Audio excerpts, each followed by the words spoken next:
चलिए शुरू करते हैं। आज भी शहर के हालात गड़बड़ हैं। आइए आइए तशरीफ लाएं।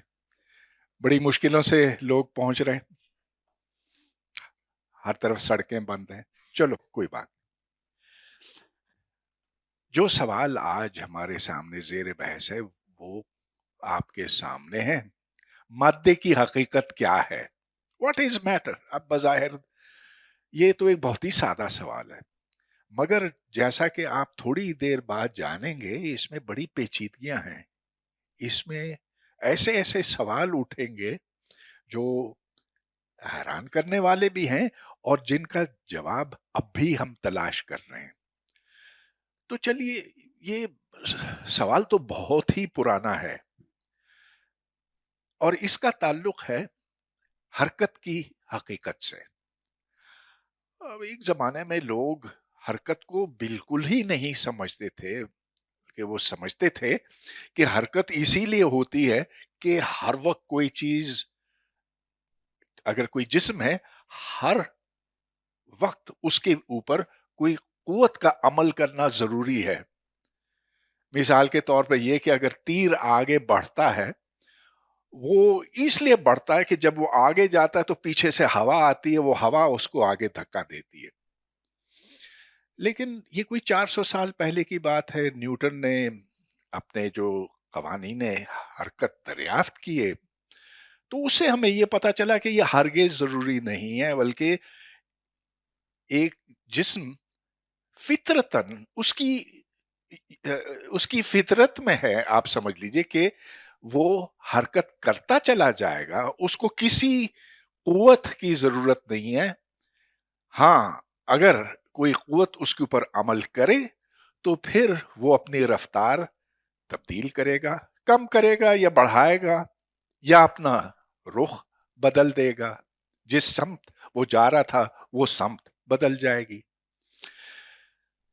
तो बात असल में न्यूटन से ही मुझे शुरू करनी है। और जो पहला मेरा नुक्ता है वो मैटर और मास का ताल्लुक है। तो जैसा कि आपने स्कूल में पढ़ा, न्यूटन का कानून ये कहता है कि अगर कोई कुव्वत किसी जिस्म के ऊपर अमल करे, ऐसा जिस्म जिसका मास m है, तो उसमें एक्सेलरेशन, इसरा पैदा होगी। अब जितनी ज्यादा कुव्वत होगी, ए उसी हिसाब से ज्यादा होगा। m जितना बड़ा होगा तो एक्सेलरेशन उसी हिसाब से कम होगी। वो तो आप यूं देख सकते हैं कि यहां से a बनता है F बटा m। तो m जितना बड़ा होगा, a उसी हिसाब से कम होगा।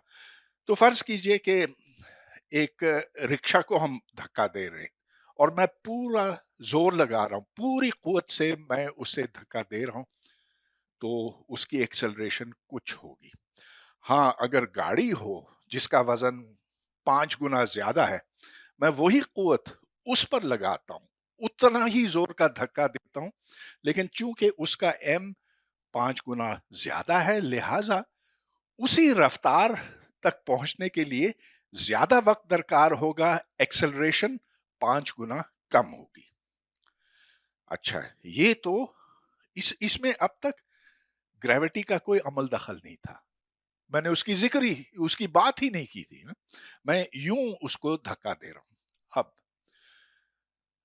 फर्ज कीजिए कि ये एक चौक है और इसके ऊपर कुछ कुव्वत अमल कर रही है जो उसको नीचे की तरफ खींच रही है। अगर दो चौक हों तो वो कुव्वत डबल हो जाएगी। अब इस पे कौन सी कुव्वत अमल कर रही है? ग्रेविटी, कशिश साकल। और हम उसकी यही न्यूटन की इक्वेशन लिखते हैं, लेकिन उसको मैं एक जरा मुख्तलिफ शक्ल देता हूं। F=mg। अच्छा, ये जी दरअसल न्यूटन के कानून के ग्रेविटी के कानून से हासिल होता है। ये छोटा g जो है ये mass of the earth divided by the radius of the earth squared है, लेकिन ये उसके अंदर छुपा हुआ है।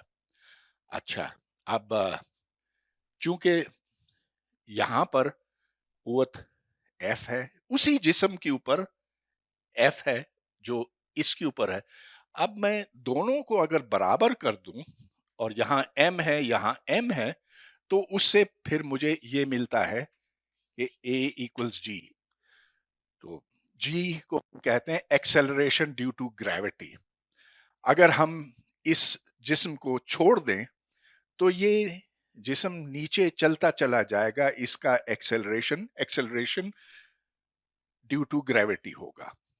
अच्छा, लेकिन इसके पीछे एक मफरूजा है जो अब मैं आपके सामने वाजे करना चाहता हूं। ये जो मैंने लिखा था कि F इक्वल्स एम ए, ये M दरअसल इसका इनर्शियल मास है, और असल में मुझे फिर इसके साथ I लिखना चाहिए। इनर्शियल मास से मतलब ये कि ये वो मास है जो अपनी हरकत जो मज़ाहिमत पैदा करता है, जो इनर्शिया का मतलब ये कि जो अपनी जो एक सुस्ती का इजहार है, एक तो जिसमें ज्यादा इनर्शिया होगा वो उसकी हरकत बदलना उसी हिसाब से ज्यादा मुश्किल होगी। तो ये इनर्शियल मास कहलाता है। So the resistance to motion आप कह सकते हैं। हाँ, इनर्शिया आमतौर पे हम उसको कहते हैं जो सुस्त हो, जो अपनी हालत देर में तब्दील करता हो।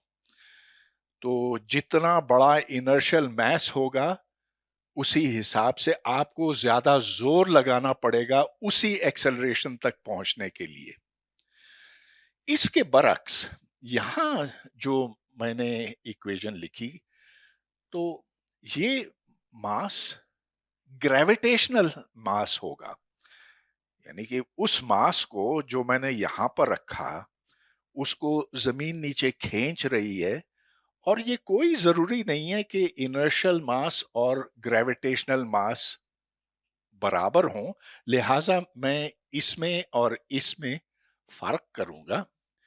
और अब अगर मैं इन दोनों को बराबर कर दूं तो देखिए ये A इक्वल्स G नहीं मिलेगा, फिर मुझे मिलेगा MIA बराबर MGG।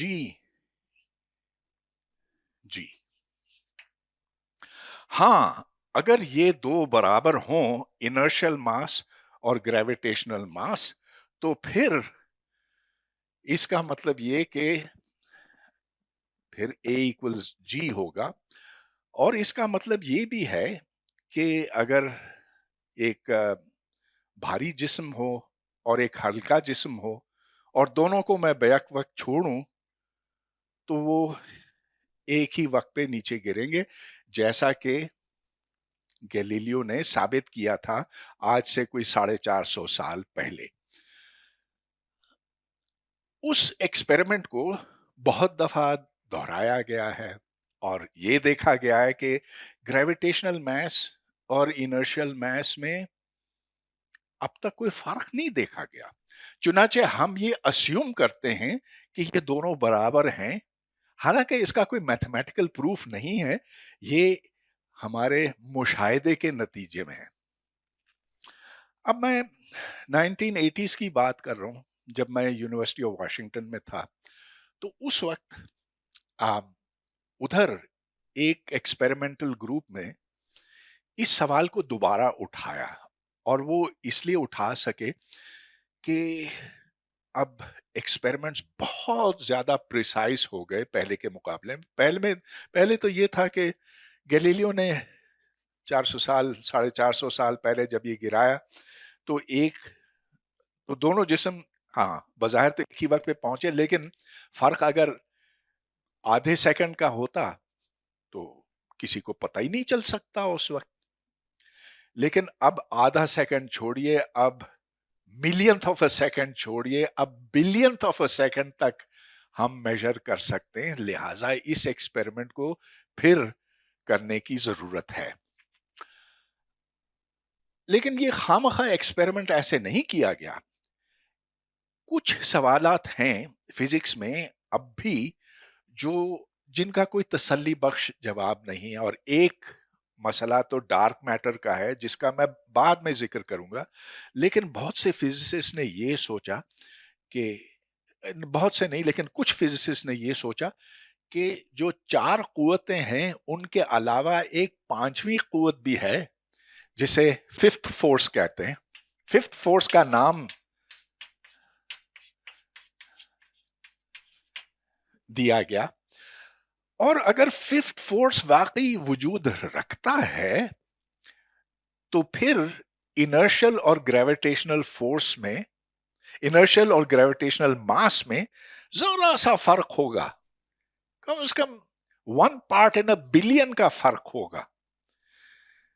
कई सालों तक वो एक्सपेरिमेंट होता रहा और उसको मुख्तलिफ मटेरियल्स के साथ टेस्ट किया गया। मटेरियल्स का इसलिए कि हमें क्या पता कि प्रोटॉन्स और न्यूट्रॉन्स पर ग्रेविटी एक ही जोर से अमल करती है कि नहीं। कहीं पर ये कुछ लिखा हुआ तो नहीं है ना कि ठीक जो प्रोटॉन के ऊपर कुव्वत है सो न्यूट्रॉन के ऊपर होनी चाहिए। ये तो तजर्बाती तौर पर हमें जानने की जरूरत है। लेकिन इन तमाम कोशिशों के बावजूद कोई फर्क नहीं देखा गया। चुनाचे आज हम बहुत वसूख से, काफी वसूख से, क्योंकि देखें फिजिक्स की, साइंस की ये बात होती है कि कोई बात हतमी नहीं होती। हाँ, अगर कल हमें 1 पार्ट इन 10 to the 14 में फर्क दिखाई देता तो हम सोचेंगे कि हाँ, कहीं ना कहीं हमें इसमें तरमीम करने की जरूरत है। कुछ इशारा मिलेगा कि there might be something called the fifth force, लेकिन अब तक ये नहीं। अच्छा, तो ये मेरा पहला नुक्ता था कि मैटर को हम मास के साथ मंसूब करते हैं। जहां ज्यादा मास है उधर ज्यादा मादा है, ज्यादा मैटर है। मगर हम मैटर को एनर्जी के साथ भी मंसूब करते हैं। और ये उस वक्त हमने करना शुरू किया जब आइंस्टाइन ने अपनी थ्योरी ऑफ रिलेटिविटी वजह की, और जिसका सबसे मशहूर नतीजा ये है कि E बराबर है mc² के।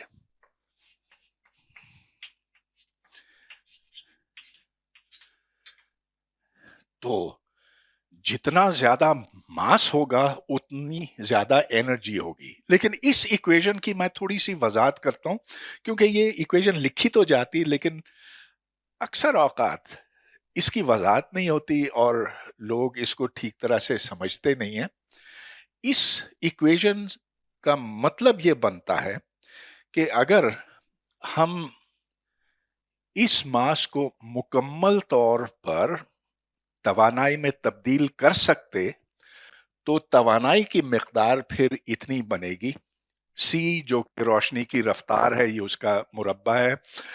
हम ये जानते हैं कि रोशनी की रफ्तार बहुत ज्यादा है, उस 3 × 10⁻⁸ उसका अगर आप स्क्वायर लें 9 × 10⁻16 बन जाता। लिहाजा अगर बहुत ही मामूली मिकदार हो मास की लेकिन उससे बहुत ज्यादा तवानाई मिलती है। ये देख लीजिए कि जिस बम ने हिरोशिमा को मुनहदम कर दिया, तबाह बर्बाद कर दिया, उसमें जो गोला था प्लूटोनियम का सो इतना था। एक टेनिस बॉल से भी छोटा था, और उसका भी सिर्फ 5% या 7% एनर्जी में तब्दील हुआ, बाकी जाया चला गया। लेकिन इतनी जो छोटी मिकदार थी, उससे इतनी ज्यादा तवानाई निकली कि पूरा शहर वहां बर्बाद हो गया। अच्छा, अब इसमें यह है कि आप उल्टा भी लिख सकते हैं, इसको आप चाहें तो यूं भी लिख सकते हैं। इसके क्या माने हुए? देखिए, इक्वेशन को जब आप लिखते हैं तो आप उसको ये शक्ल भी दे सकते हैं, वो शक्ल भी दे सकते हैं, लेकिन उसके फिर फिजिकल माने क्या बनते हैं? यहां पर यह है कि अगर आपके पास तवानाई हो किसी भी शक्ल सूरत में, तो उसूली तौर पर आप उसको मास में तब्दील कर सकते हैं।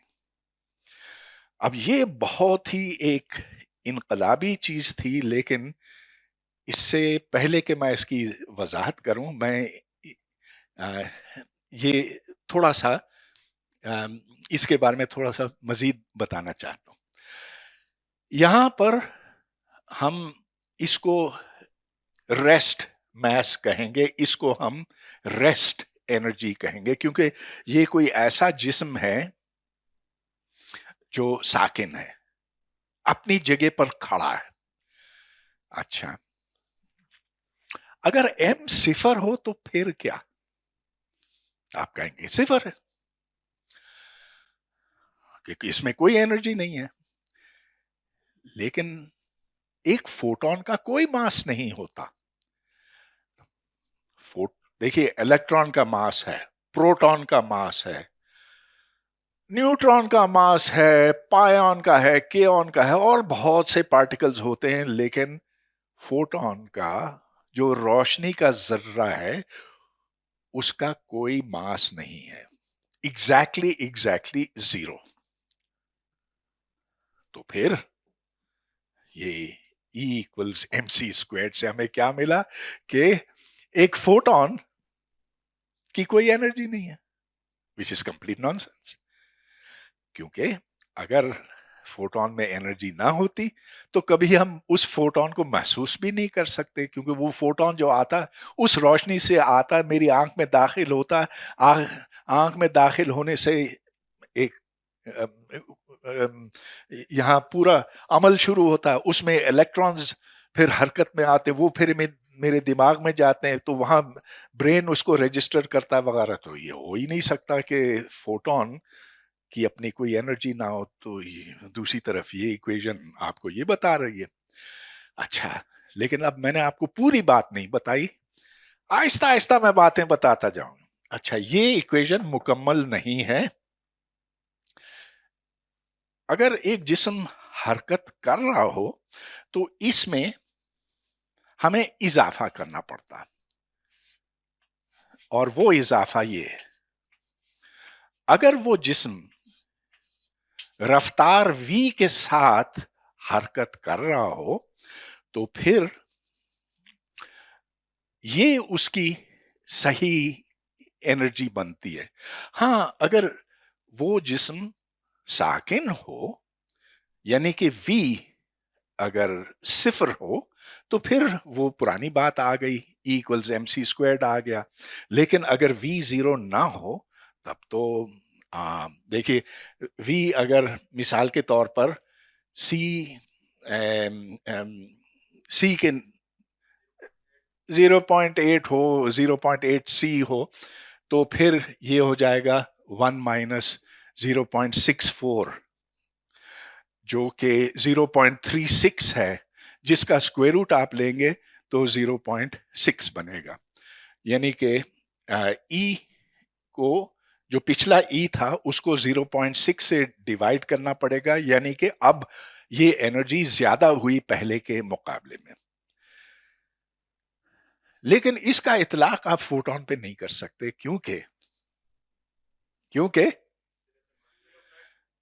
क्योंकि फिर आपको v की स्पीड के साथ दौड़ना पड़ेगा। तो वो एक फोटोन उस तरफ भाग रहा है, मैं उसके पीछे भागना शुरू करता हूं। ठीक है, मैं काफी तेज भाग सकता हूं, ये मुझे पता है, लेकिन स्पीड ऑफ लाइट पे मैं नहीं दौड़ सकता। और ये आइंस्टाइन के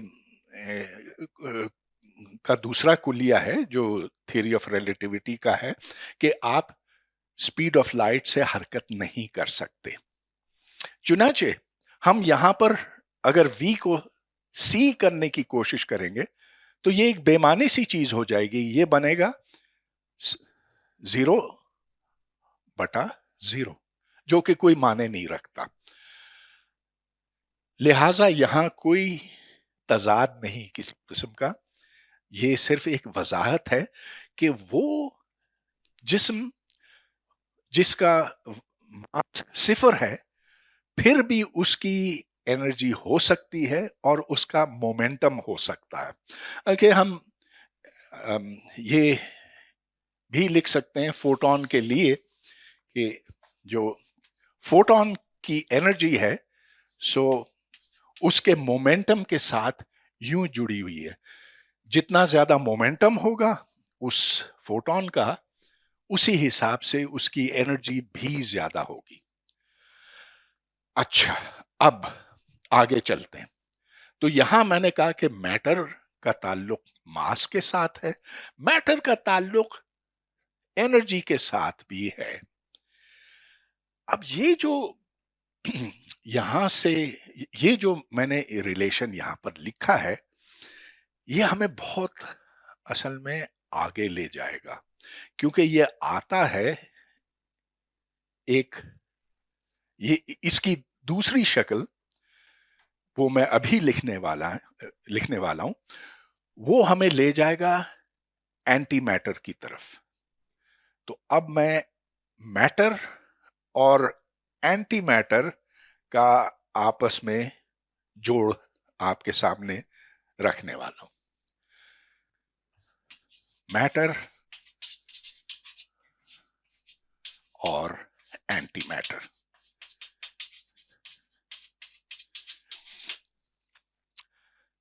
तो ये इक्वेशन दरअसल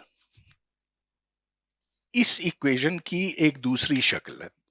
अब देखिए, क्योंकि हमारे पास वक्त बहुत मुख्तसर है और ये एक पूरी यानी डेवलपमेंट मांगता है, तो कुछ ही बातें हैं जो मैं आपके सामने रख सकूंगा, बाकी तो आपको खुद ही पढ़नी पड़ेगी।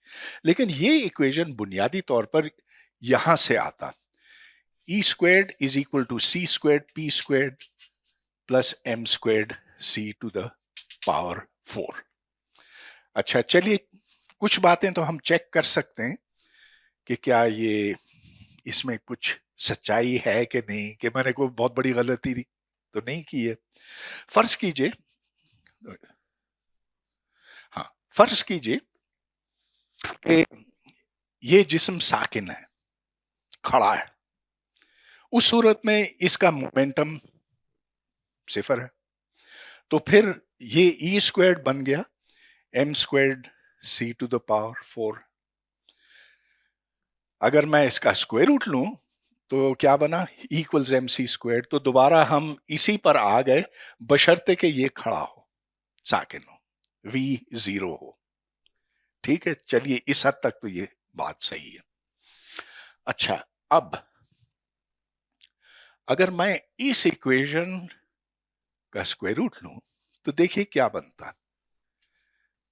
ये बना square root of C squared P squared plus M squared C to the power 4। यानी ये तो हमने बचपन ही में सीखा था ना कि अगर a squared is equal to something तो उसका ए मालूम करने के लिए आप उसका स्क्वायर रूट ले लें। और क्या सीखा था बचपन में? बहुत अच्छा। तो यहां पर ये कभी नहीं भूलना चाहिए, प्लस माइनस। तो मिसाल के तौर पर अगर एक्स स्क्वायर्ड 4 है तो इसका सॉल्यूशन +2 भी हो सकता है और -2 भी हो सकता। हम +2 को पसंद करते हैं कि -2 को पसंद करते हैं? वो सॉल्यूशंस हैं ना। लेकिन यहां हम किसे पसंद करें? वो जिसमें एनर्जी पॉजिटिव है या वो और या वो जिसमें एनर्जी नेगेटिव है? क्या ये हमारी मर्जी की बात होनी चाहिए? तो ये सवाल पॉल डिराक के सामने था सन 1920 में। और उस वक्त डिराक क्वांटम मैकेनिक्स और आइंस्टाइन्स थ्योरी ऑफ रिलेटिविटी को जोड़ने की कोशिश में था, क्योंकि क्वांटम मैकेनिक्स उसी वक्त इजाद हुई थी और थ्योरी ऑफ रिलेटिविटी उससे कुछ 15 साल पहले। अब बज़ाहिर इन दोनों में कोई जोड़ नहीं बनता था, तो डिराक इसके ऊपर बहुत सोचता रहा और डिराक से पहले भी लोगों ने सोचा था, खुसूसन क्लाइन और गॉर्डन ने। और क्लाइन, ये दो अलग थे, ऑटो क्लाइन और गॉर्डन का पहला नाम मुझे याद नहीं। इन्होंने एक इक्वेशन मिलकर एक इक्वेशन लिखी थी जो क्लाइन गॉर्डन इक्वेशन कहलाती है। अब उस क्लाइन गॉर्डन इक्वेशन में ऐसे लगा बज़ाहिर कि आप रिलेटिविटी और क्वांटम मैकेनिक्स दोनों का आप जोड़ बना सकते हैं। मगर हुआ ये कि जब आप उसको थोड़ा सा कुरेदते हैं ना, तो आप फिर आगे मसला पैदा होता है। मसला ये पैदा होता है, जो अब थोड़ा सा टेक्निकल हो जाएगा, कि प्रोबेबिलिटी हमेशा पॉजिटिव नहीं रहती। चलिए उसको छोड़ें। तो डिराक ने ये इक्वेशन देखी और इसमें से दो सॉल्यूशंस निकल रहे हैं। उसने कहा कि मैं इसको कैसे समझ सकता हूं, और यहां से फिर एंटी पार्टिकल्स का तस्वुर जन्म लेता है। तो डिराक ने जो इक्वेशन लिखी, जो डिराक इक्वेशन कहलाती है, उसमें दो शाखें अलग अलग बनती हैं, एक जो पार्टिकल्स के लिए और एक जो उसकी जिद है। आप ये कह सकते हैं कि ये जर्रा है, ये जिद जर्रा है, एंटी पार्टिकल है। एंटी पार्टिकल वैसा ही है जैसा कि पार्टिकल है, उसका मास उतना ही, वो उसी तरह से घूमता है जैसे कि एक छोटा जर्रा घूमता है। क्वांटम मैकेनिक्स में वो क्वांटाइज्ड अंदाज में घूमता है, एक छोटा लट्टू आप समझ लीजिए। तो एंटी पार्टिकल भी वैसे ही घूमेगा जैसा कि पार्टिकल घूमेगा। अलबत्ता एक फर्क होगा, वो फर्क ये कि उसका चार्ज, इलेक्ट्रिकल चार्ज उलट होगा। अगर आप इलेक्ट्रॉन को नेगेटिव कहते हैं तो वो पॉजिटिव चार्ज का होगा, लिहाजा उसको आप नाम दे सकते हैं पॉजिट्रॉन। तो पॉजिट्रॉन का आइडिया बुनियादी तौर पर यहां से निकला। जब आप मैटर को एनर्जी से जोड़ते हैं तो कुदरती तौर पर एंटी मैटर उसमें से जन्म लेता। अच्छा, आज हम ये जानते हैं कि जितने जर्रे हैं, सिर्फ इलेक्ट्रॉन नहीं, प्रोटॉन लीजिए, प्रोटॉन का एंटी प्रोटॉन है। ज्यादा पार्टिकल से आप वाकिफ नहीं हैं इस वक्त, लेकिन मैं उनके नाम बताता चला जाऊंगा। अगर एक पायन है जिसका चार्ज प्लस है, तो एक एंटी पायन है जिसका चार्ज माइनस है। अच्छा, अब न्यूट्रॉन का आप क्या करेंगे? न्यूट्रॉन और एंटी न्यूट्रॉन, क्या ये एक दोनों जीरो चार्ज हैं? मगर पार्टिकल और एंटी पार्टिकल की खासियत यह है कि जब पार्टिकल और एंटी पार्टिकल आपस में जुड़ते हैं तो वो एक दूसरे को फना कर देते हैं, एक दूसरे को खत्म कर देते हैं, और फिर सिर्फ और सिर्फ तवानाई रहती है। तो देखिए, ये पूरा एक चक्कर काटकर हम इस जगह पर पहुंचे। मैंने इस वी को जीरो कर दीजिए फिर से। मैंने पहले ये कहा था कि मास को आप एनर्जी में तब्दील कर सकते हैं।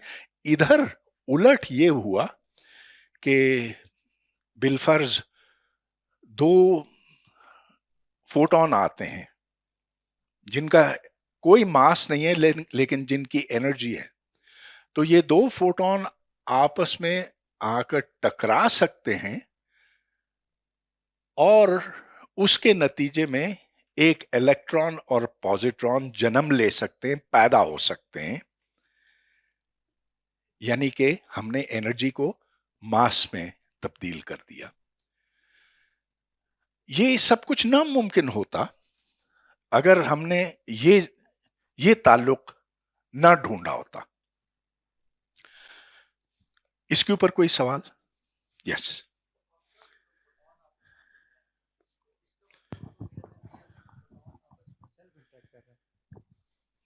फिर से कहीं आप ये कह रहे हैं कि फोटोन आपस में टकराएंगे and then we have mass. इसका मतलब ये है कि फोटोन जो है वो आपस में सेल्फ इंटरेक्ट कर रहा है। क्या फोटोन सेल्फ इंटरेक्ट करता है? मेरा सवाल ये है, हाँ जैसे ग्लूऑन करता है। हाँ। तो फोटोन, अच्छा, आम, आप मुझसे असल में इसका फाइनमेंट डायग्राम पूछ रहे हैं। तो होता ये है कि एक फोटोन यूं आया, एक फोटोन यूं आया, और इससे फिर एक इलेक्ट्रॉन बाहर निकला और एक पॉजिट्रॉन बाहर निकला। तो ये दो फोटोन अंदर आए। अब ये बात समझाना, ये बाद में मैं समझाऊंगा जब मैं फाइनमेंट पर लेक्चर दूंगा। लेकिन हाँ, सवाल आपका बिल्कुल अपनी जगह पे ठीक है। यहां पर फोटोन डायरेक्टली एक दूसरे के साथ इंटरैक्ट नहीं कर सकता, डायरेक्टली नहीं कर सकता, लेकिन हर फोटोन चार्ज के साथ इंटरैक्ट कर सकता। तो ये by way of an intermediate state यूं पैदा हो सकता। So your question is good, fine, and it has been answered. और कुछ? अभी तक एनर्जी की डेफिनेशन हम कैसे कर सकते हैं, क्योंकि सब कुछ एनर्जी से रिलेटेड होता हाँ जा हाँ रहा हाँ हाँ है। हाँ सो हाँ। How we can define energy? Okay, that is a good question. How do we define energy? तो जब हम रिलेटिविटी जाने बगैर एनर्जी की बात करते हैं तो हम कहते हैं कि एनर्जी एक ऐसी चीज है जो अपना रूप बदलती है लेकिन जिसकी कुल मिकदार तब्दील नहीं होती। तो आप पेट्रोल जलाकर जनरेटर चला सकते हैं, जनरेटर से बिजली पैदा होती है। उससे फिर आप ये बल्ब जलाते हैं, बल्ब से फोटोन निकलते हैं वगैरह वगैरह। लेकिन ये एक से दूसरे से तीसरे से चौथे से पांचवें में इस तरह से एनर्जी तब्दील होती रहती, लेकिन इसकी कुल मिकदार बदलती नहीं है। तो ये जब हमने रिलेटिविटी नहीं पढ़ी थी, नहीं जाना था, उसकी हकीकत से वाकिफ नहीं थे। लेकिन अब एक बुरी खबर मैं आपको सुनाता हूँ।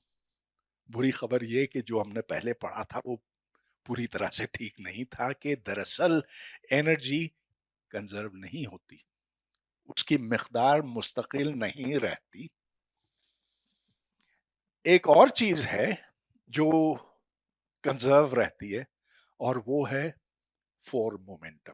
जिसका मतलब ये हुआ कि अगर आप सिर्फ एनर्जी को ना देखें, एनर्जी और मास दोनों को इकट्ठे देखें, तो एनर्जी मास में तब्दील हो सकती है, मास एनर्जी में तब्दील हो सकता। एक क्वांटिटी है जिसकी मिकदार नहीं बदलती, और वो है जिसका सिर्फ मैं आपके सामने नाम ही रख सकता हूं, फोर मोमेंटम।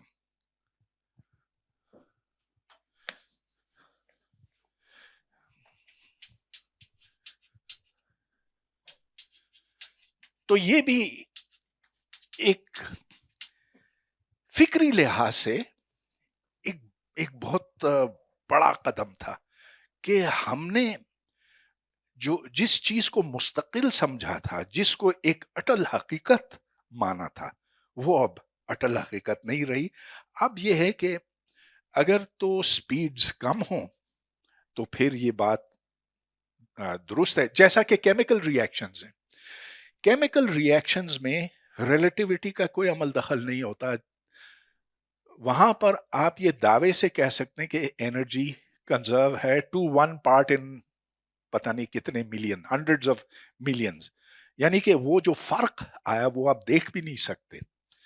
अलबत्ता जब आप हाई एनर्जी पर जाते हैं, जब आप खूब जोर से इलेक्ट्रॉन्स या प्रोटॉन्स को टकराते हैं, बेशक आप ना टकराएं लेकिन वो टकराते तो हैं ना, जैसा कि सूरज के अंदर है, तो फिर ये चीज कायम रहती है, एनर्जी बदल जाती।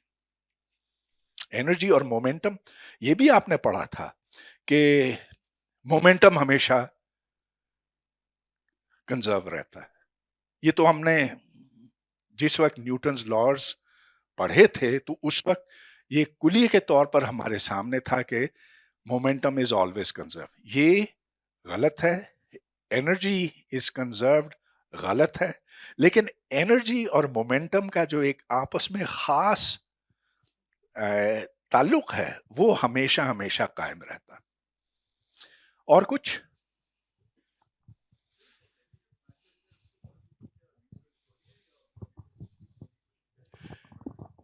एंटी मैटर आपका मतलब नहीं, ऊपर करें। जी मैं पूछा था कि नेगेटिव मैटर के ऊपर अभी भी कोई बात होती है साइंटिफिक कम्युनिटी में, या बस थियोरेटिकली है वो? भाई नेगेटिव मैटर तो कोई नहीं, आपका मतलब है एंटी मैटर ना?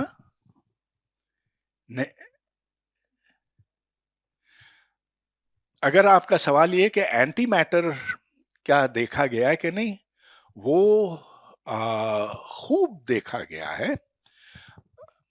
अलबत्ता मैं ये बात कहूंगा जरूर कि एंटी मैटर हमारे अतराफ में नजर नहीं आता। हम बना सकते हैं लेकिन वो आसपास नजर नहीं आता। क्यों नहीं नजर आता, कोई बताए? Why don't we see antimatter?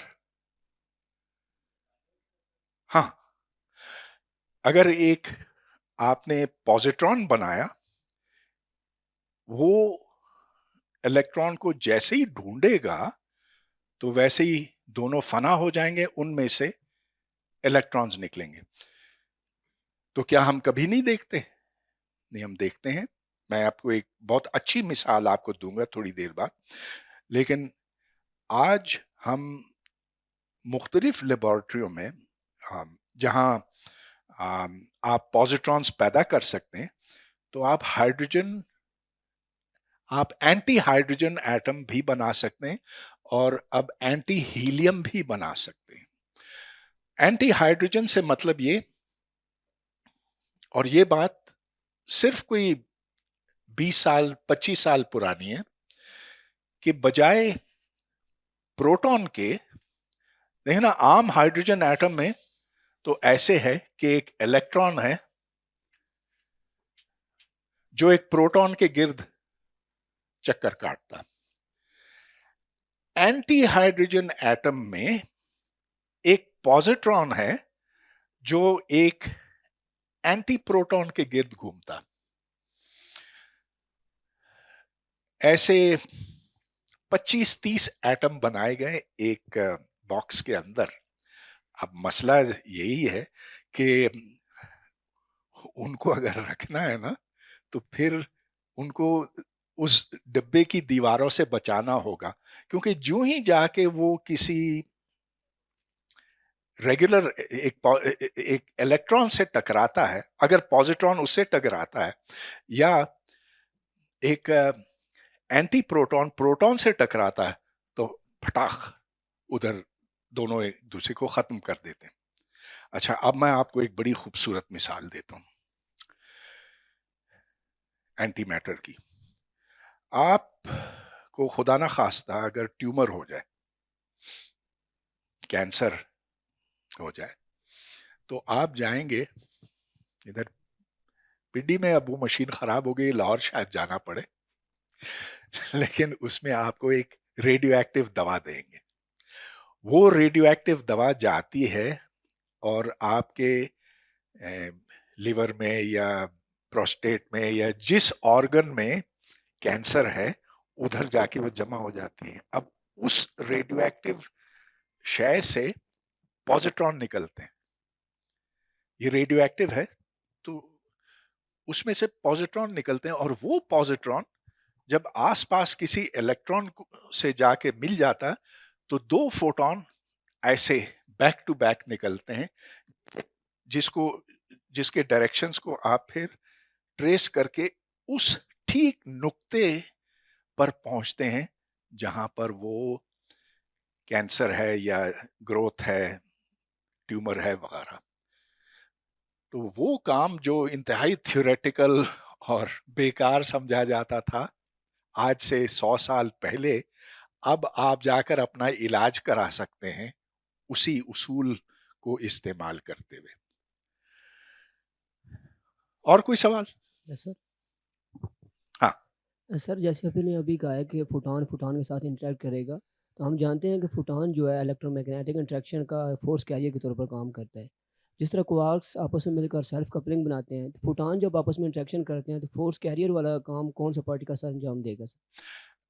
देखिए, फोटॉन अपने आप से इंटरैक्ट नहीं करता। आप अगर टेक्निकल जबान में मुझसे पूछ रहे हैं, तो कोई टर्म नहीं है जिसमें फोटॉन की 4 ताकतें आती हैं, ए टू द पावर 4, ऐसी कोई टर्म नहीं है। फोटॉन अलबत्ता 2 फोटॉन आपस में टकराकर 2 में तब्दील हो सकते हैं, लेकिन वो भी इसलिए कि चार्जेस उस लूप में से गुजरते हैं। तो अच्छा, तो ये फोटॉन की पहचान है कि वो अपने आप से इंटरैक्ट नहीं करता। इसके बरक्स फोटॉन से मिलती जुलती एक चीज है जिसका नाम आपने अभी लिया, जिसको ग्लूऑन कहते हैं। वो ग्लूऑन अपने आप से इंटरैक्ट करता है, और इस लिहाज से वो एक बिल्कुल ही मुख्तलिफ चीज बन जाती है। ये सवाल था आपका? अच्छा, ठीक, ओके। तो अगर और कुछ नहीं तो आगे चलते। हाँ। सर मेरा सवाल ये है कि जो न्यूक्लियस है हम्म। वो केमिकल बॉन्डिंग में हिस्सा क्यों नहीं लेता? जैसे केमिस्ट्री में हम डिफरेंट केमिकल रिएक्शंस पढ़ते हैं या केमिकल बॉन्डिंग पढ़ते हैं जिसमें इलेक्ट्रॉन्स हिस्सा लेता है, तो न्यूक्लियस इसमें क्यों नहीं हिस्सा लेता, या जिसके अंदर प्रोटॉन्स है या दूसरी चीज़ें हैं? देखिए, न्यूक्लियस, अब थोड़ा सा हमें अंदाजा होना चाहिए कि ये चीजें कितनी बड़ी और कितनी छोटी हैं। तो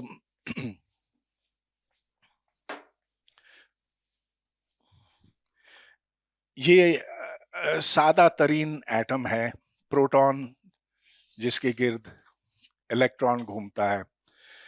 ये तकरीबन 10 टू द -8 सेंटीमीटर्स है, एक एंगस्ट्रॉम जो कहलाता है। बीच में खाली जगह है, कुछ भी नहीं है। अच्छा, अब एक दूसरा हाइड्रोजन एटम लीजिए। जो सबसे सादा केमिकल रिएक्शन हो सकता है वो ये है, H+H goes to H2, है ना। 2 हाइड्रोजन एटम्स के मिलाप से एक हाइड्रोजन का सालिमा बनता है, बल्कि वो इसलिए कि ये देखें कि इसका इलेक्ट्रॉन और इस एटम का इलेक्ट्रॉन, जैसे जैसे आप इन दोनों को नजदीक लाएंगे, तो जो इलेक्ट्रॉन का धुआं है इसके गिर्द और जो इलेक्ट्रॉन का धुआं है इसके गिर्द, उनके बीच में एक ओवरलैप शुरू होगा, और फिर इनका खेल तमाशा शुरू होगा कि कभी ये इलेक्ट्रॉन इस तरफ पाया जाएगा, कभी ये इलेक्ट्रॉन इस तरफ पाया जाएगा, और इस तरह से इनके बीच में एक जोड़ बनता है जिसको केमिकल बॉन्ड कहते हैं। यही बात हर एटम के ऊपर सादिक आती है कि आप जब 2 एटम्स को नजदीक लाएंगे तो उनके एटम्स के आपस में जो ताल्लुकात हैं, बेसिकली जो आना जाना होता है, वो इलेक्ट्रॉन्स का होता है। भाई, न्यूक्लियस जो है वो तो इससे बिल्कुल लापरवाह है। वो अपनी जगह पे बैठा हुआ है, वो अपनी जगह पर बैठा हुआ है। ये कि इन दोनों के बीच में अगर बहुत फासला हुआ तो ये एक दूसरे से आजाद हो गए। इसको इसको आप उठाकर इधर ले आए तो फिर इनके इलेक्ट्रॉन्स आपस में इंटरैक्ट कर सकते हैं। ओके, ठीक, तो फिर हम आगे चलते हैं।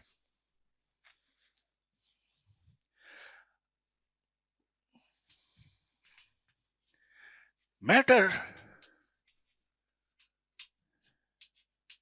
के तो जिस तरह एक इमारत ईंटों की बनी हुई है, आप इस दीवार को थोड़ा सा हथौड़े से मार के देखें तो आपको इसके पीछे ईंटें दिखाई देंगी ना। जितना भी मादा इस कायनात के अंदर है वो ईंटों का, बुनियादी जर्रों का बना हुआ है, और उनको हम बिल्डिंग ब्लॉक्स कहेंगे।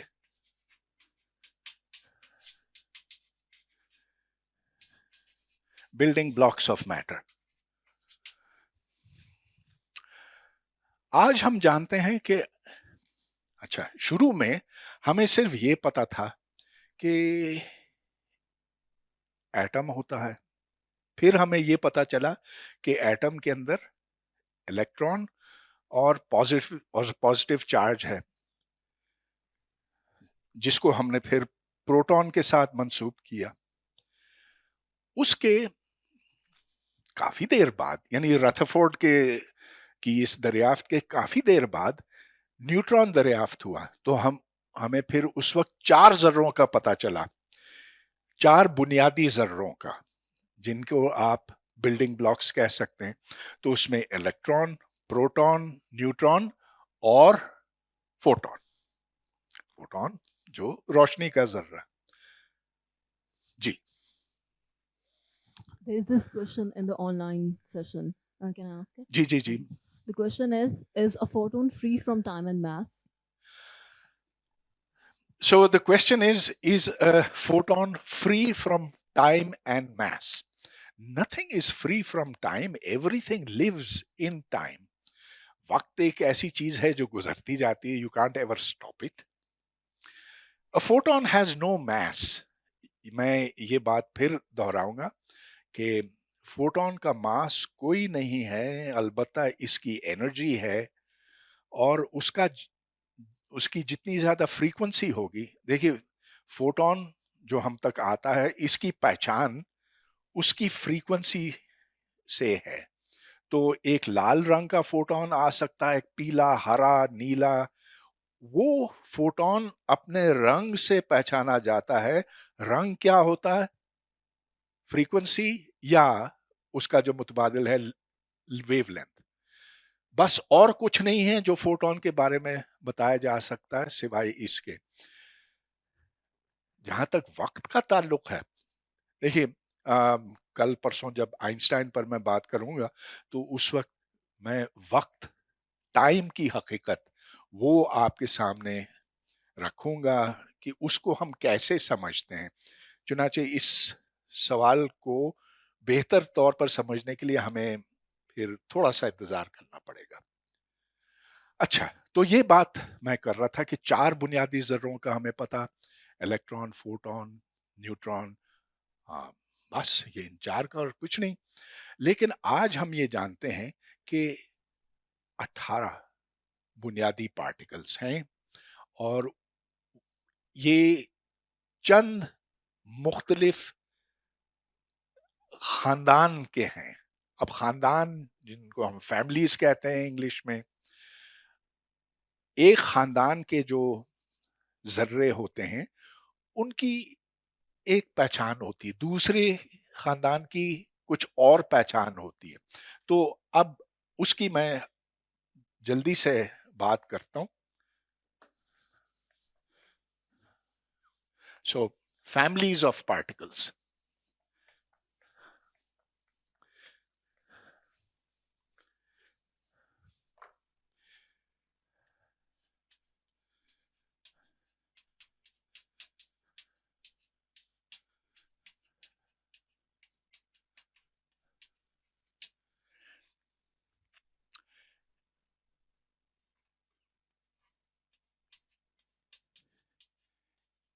एक फैमिली लेप्टॉन्स की कहलाती है।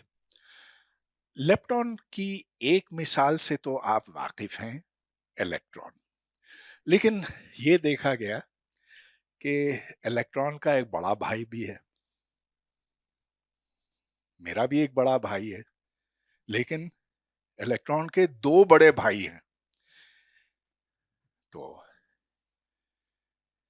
एक है इलेक्ट्रॉन, दूसरा है म्यूऑन, जिसका चार्ज उतना ही है मगर उससे तकरीबन 200 गुना ज्यादा भारी है।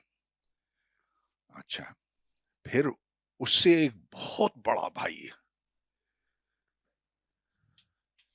जिसको टाओन के नाम से, जिसको टाओन का नाम दिया गया है, टाओ पार्टिकल। ये तीनों फोटॉन्स के साथ इंटरैक्ट करते हैं। अब जैसा कि एक इलेक्ट्रॉन है, इलेक्ट्रॉन जब ये इलेक्ट्रॉन को जब आप धक्का देते हैं तो उसमें से फोटोन निकलता है, रेडिएशन ऑफ लाइट। म्यूऑन को आप उतनी ही एक्सेलरेशन देंगे या टाउन को उतनी ही एक्सेलरेशन देंगे तो उतनी ही लाइट निकलेगी। यानी कि जो फोटोन और कोई सा भी लेप्टॉन हो, इनका आपस में एक ही फिर ताल्लुक बनता। अच्छा, अब लेप्टॉन्स में एक और किस्म का पार्टिकल भी है जो न्यूट्रिनो कहलाता। अब न्यूट्रिनो की बात मैं थोड़ी सी बताता हूं आपको। ये एक बहुत ही अजीब किस्म का पार्टिकल है। ये आज इतनी ज्यादा दिलचस्पी का बायस है कि इसके ऊपर एक फिजिक्स की अलग शाख निकली है, न्यूट्रिनो फिजिक्स के नाम से। और यह है बड़ी अजीब और गरीब चीज, इसलिए कि इसका किसी चीज के साथ कोई इंटरेक्शन नहीं है, मगर बहुत बहुत हल्का है। तो ये न्यूट्रिनोज अगर जमीन के ऊपर फेंके गए, फर्ज कीजिए कि इतने 10 ताकत 42 न्यूट्रिनोज फेंके गए। आप अब देखिए, इस लफ्जों में तो ये बयान भी नहीं किया जा सकता, लेकिन अगर इतने न्यूट्रिनोज फेंके जाएं जमीन के ऊपर तो इनमें से सिर्फ एक जमीन के अंदर फंस के रह जाएगा, बाकी दूसरी तरफ से निकल जाएंगे। इनका कोई इलेक्ट्रिकल चार्ज नहीं है और इनका मास तकरीबन न होने के बराबर है। एनर्जी तो फिर भी हो सकती है, लेकिन मास बहुत बहुत बहुत कम है। अब हमें पता चलता है कि है, क्योंकि एक अरसे तक हम ये समझते थे कि बिल्कुल ही नहीं है। अब हम जानते हैं कि थोड़ा सा है। शायद दुनिया में सबसे हल्के पार्टिकल्स यही हैं। अच्छा, तो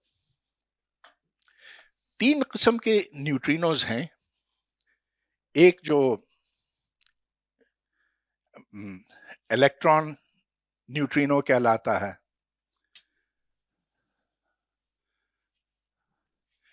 एक जो म्यूऑन न्यूट्रिनो कहलाता है, एक जो टाउ न्यूट्रिनो कहलाता है। तो हर इस चार्ज लेप्टॉन से एक न्यूट्रिनो मंसूब है।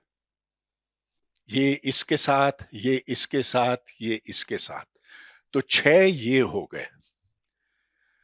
मैं 18 बिल्डिंग ब्लॉक्स की बात कर रहा हूं, हम 6 तक पहुंचे। अच्छा, दूसरे हो गए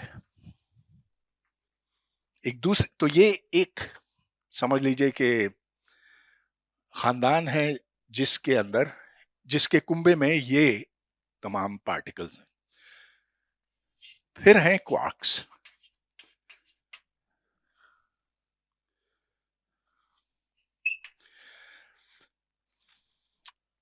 इसकी भी एक पूरी कहानी है, मुख्तसर ये। आप न्यूट्रॉन प्रोटॉन खोल के देखें तो वो खाली नहीं मिले, उसके अंदर कुछ और चीजें भरी हुई हैं। वो जर्रे हैं जिनको एक लंबी तहकीक के बाद ढूंढा गया, पहचाना गया। आपस में ये किस तरह से जुड़ते हैं, एक दूसरे को कभी अपनी तरफ खींचते हैं, कभी दूसरे एक दूसरे को दूर धकेलते हैं। जो न्यूट्रॉन और प्रोटॉन हैं, इनके अंदर सिर्फ 2 किस्म के क्वार्क्स हैं जो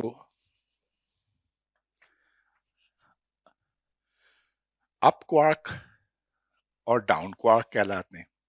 U for up, D for down.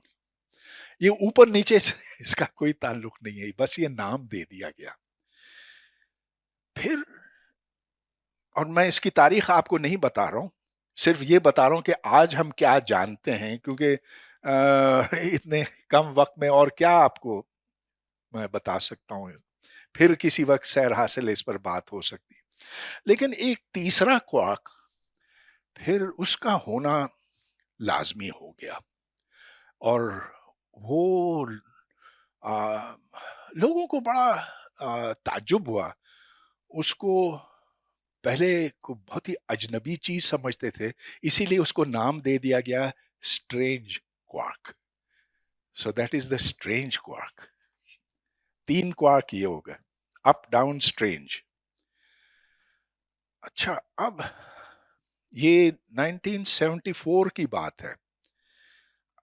Physicist वो अपनी जब कैलकुलेशंस करते हैं तो उनमें एक कंसिस्टेंसी होनी चाहिए। वो कंसिस्टेंसी नहीं हो सकती अगर सिर्फ 3 हो, कम से कम एक और का होना लाजमी है।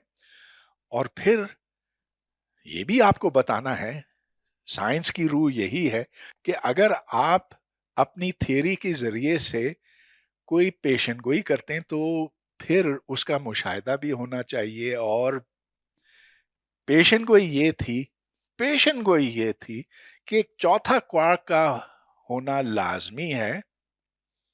अगर क्वांटम मैकेनिक्स दुरुस्त है, अगर क्वांटम मैकेनिक्स की अपनी कंसिस्टेंसी को कायम रखना है, जिसका मतलब है कि एक चीज है एनोमली, क्वांटम एनोमली, अगर क्वांटम एनोमली से बचना है तो फिर चौथा क्वार्क भी जरूरी है, और उसको चार्म्ड क्वार्क का नाम दिया।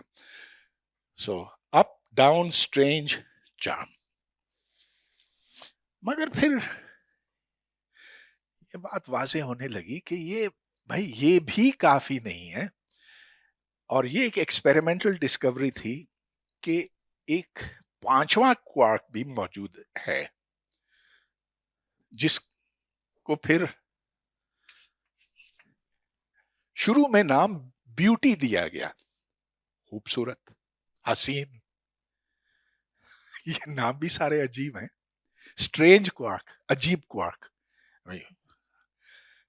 कोई इसमें सिस्टमैटिक्स नहीं है।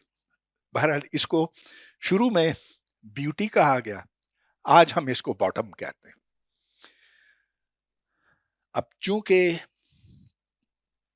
ऑड नंबर ऑफ क्वार्क्स नहीं हो सकते, और ये वही बात जो मैंने अभी आपको बताई कि कंसिस्टेंसी के लिए इवन नंबर ऑफ क्वार्क्स होने चाहिए, तो जो आखिरी क्वार्क था, जो टॉप क्वार्क कहलाता है, वो सन 1990 में मेरा ख्याल है डिस्कवर हुआ, फर्मी लैब, शिकागो, यूएसए में।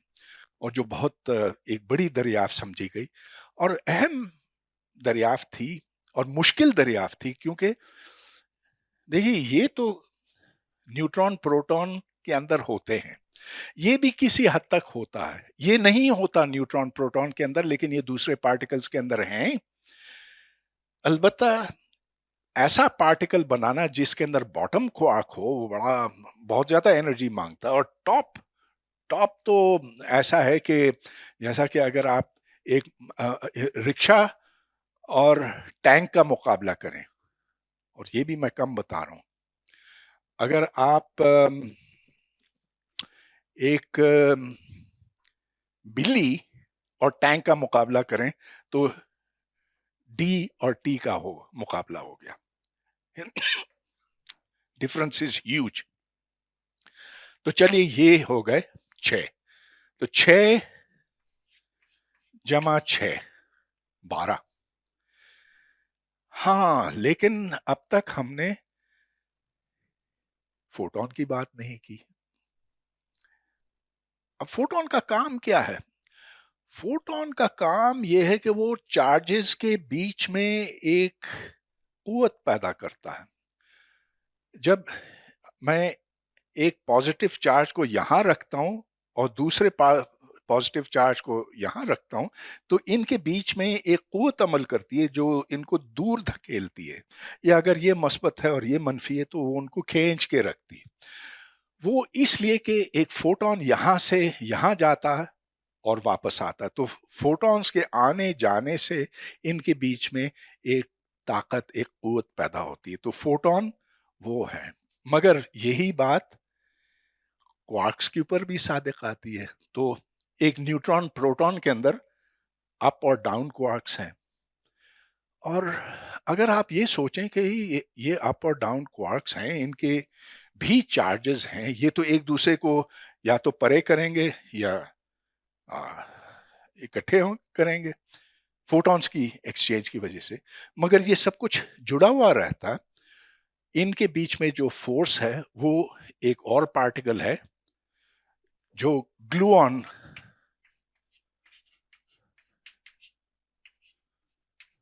कहलाता। तो अब हम 12, 13, 14 तक पहुंचे। अब जो बहुत बड़ा काम हुआ फिजिक्स में, जो 1967 और 68 में हुआ, उसमें कुदरत की दो बिल्कुल अलहदा कुव्वतों को यकजा किया गया, और वो काम करने वाले दो थे। हर तीन को नोबेल प्राइज मिला, लेकिन एक तो हमारे अपने थे, अब्दुल सलाम, और दूसरे थे स्टीवन वाइनबर्ग। अब इनकी थ्योरी से दो और पार्टिकल सामने आए, एक जो जेड बोसॉन कहलाता है और एक जो डब्ल्यू बोसॉन कहलाता है। तो और ये दोनों पार्टिकल, इनका वजूद हमें पहले नहीं पता था, लेकिन इनका वजूद उस थियरी ने बताया 1968 में। ये दरियाफ्त हुए 1979 में, जिसके बाद फिर 78 में, जिसके बाद फिर 79 में इनको नोबेल प्राइज मिला। तो इसमें आप डब्ल्यू बोसॉन और जेड शामिल करें तो अब कितने हो गए? 12, 13, 14, 15, 16, और हाँ, फोटॉन को तो मैंने छोड़ ही दिया था बेचारा, हालांकि हर जगह है, इसकी कोई कदर ही नहीं करता ना। हाँ, लेकिन अरे तो फिर सॉरी, थैंक यू। तो कितने हो गए? 16। तो मैं क्या मिस कर रहा हूं? हैं?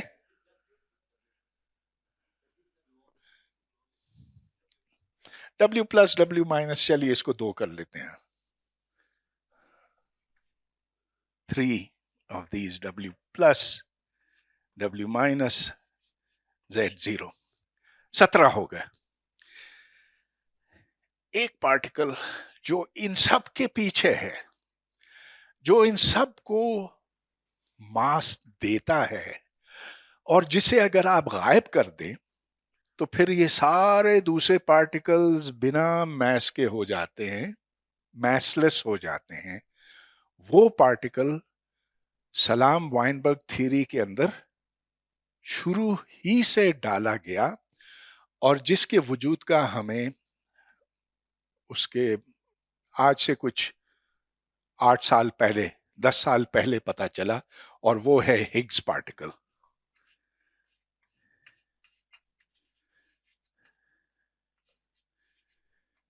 इसको बाज लोग गॉड पार्टिकल भी कहते हैं, बहुत ही गलत नाम है।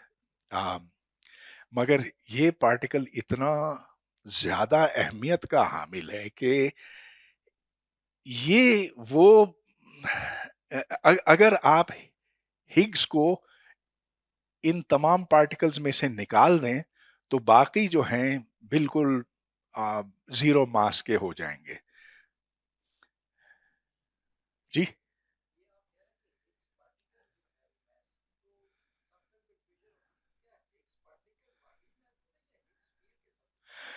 अच्छा।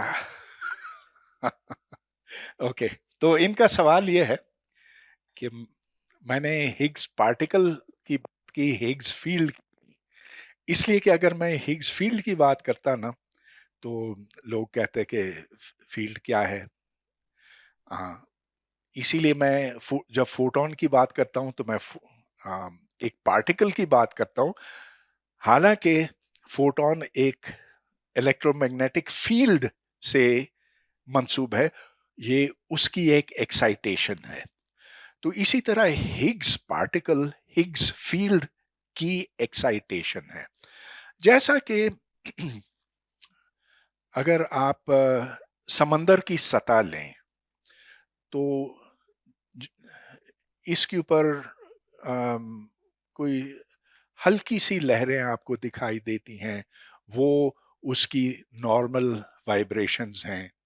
अच्छा, अगर आपने उधर एक एक पत्थर फेंका या कोई कोई डिस्टरबेंस पैदा की, तो डिस्टरबेंस एक एक पल्स की सूरत में यहां से वहां तक जाएगा। वो पल्स दरअसल पार्टिकल होता है फील्ड थ्योरी की जबान में। तो हाँ, बात आपकी बिल्कुल ठीक है कि ये दरअसल हिग्स फील्ड है और हिग्स पार्टिकल उस फील्ड से बना हुआ होता। हिग्स फील्ड का होना जरूरी है दूसरे पार्टिकल्स को मैस पहुंचाने के लिए। तो चलिए, हमारी कहानी पूरी हो गई।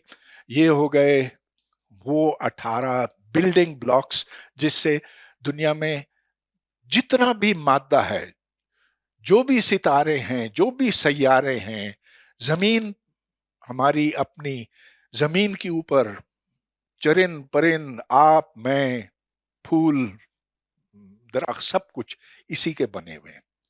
That is the story of matter. आगे बहुत से खुले सवाल हैं।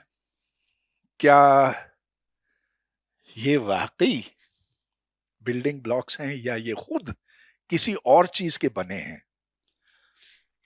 अब ये खुला सवाल है, हम जानते हैं। खुला इतना भी नहीं है। हाँ, अगर ये सवाल है कि क्या ये खुद इन इससे ज्यादा गहराई में अगर आप जाएं तो क्या ये electron, photon, gluon, W, Higgs वगैरह ये खुद क्या बुनियादी हैं? क्या इनसे ज्यादा बुनियादी कोई जर्रे हो सकते हैं? तो जहां तक हमें पता इस वक्त, हम ये कहते हैं कि वो जर्रे नहीं है, और कोई जर्रा नहीं है जो इनसे ज्यादा बुनियादी है। अलबत्ता इससे एक ज्यादा बुनियादी चीज है। वो चीज स्ट्रिंग, सुपर स्ट्रिंग कहलाती है। मगर वो फिर एक लंबी कहानी बनती है। सुपर स्ट्रिंग्स, ये जो आम 4 डायमेंशंस है ना, उधर नहीं होते। वो होते हैं एक इससे ऊपर वाली दुनिया में, जिसमें 10 डायमेंशंस होते हैं। 6 जो हमारी नजरों से ओझल हैं, जो हम देख नहीं सकते, जो हम महसूस नहीं कर सकते, लेकिन जिनके वजूद को फिर भी हम तलाश कर रहे हैं और जिसके कुछ शवाहिद हमें मिले हैं, मगर वो थियोरेटिकल हैं। अब तक का कोई ठोस सबूत स्ट्रिंग थ्योरी के हक में नहीं मिला है और न ही उसके खिलाफ कुछ मिला है। तो ये खुला सवाल है। अगले 100 साल, 200 साल तक हम लगे रहेंगे इस पे। मगर इंसान यही तो जानना चाहता है ना कि आखिर हम हकीकत पर पहुंचे हैं या उस हकीकत में भी कुछ और है। और बात की तह तक पहुंचना, ये साइंस का काम होता। Okay, thank you, and now more questions.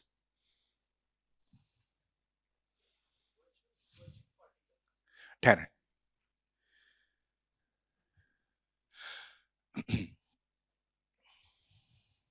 ये पढ़ो।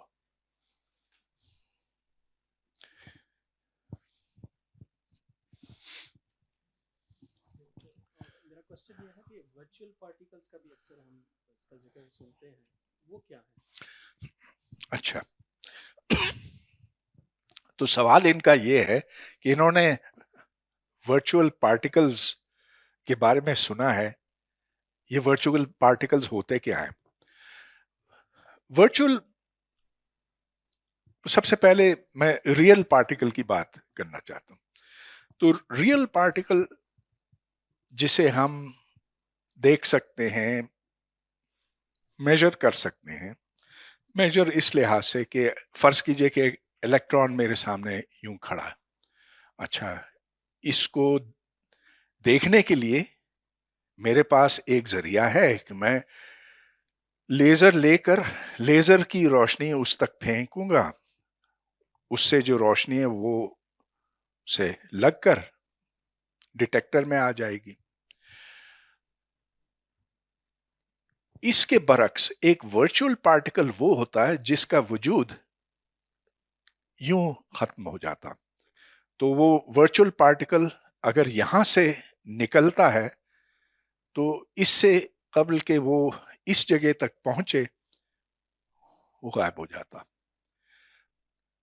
मगर ये वर्चुअल पार्टिकल वो है जो जो जो जो दूसरे पार्टिकल्स के बीच में पैदा करता है, कशिश पैदा करता है या धकेल पैदा करता है। मिसाल के तौर पर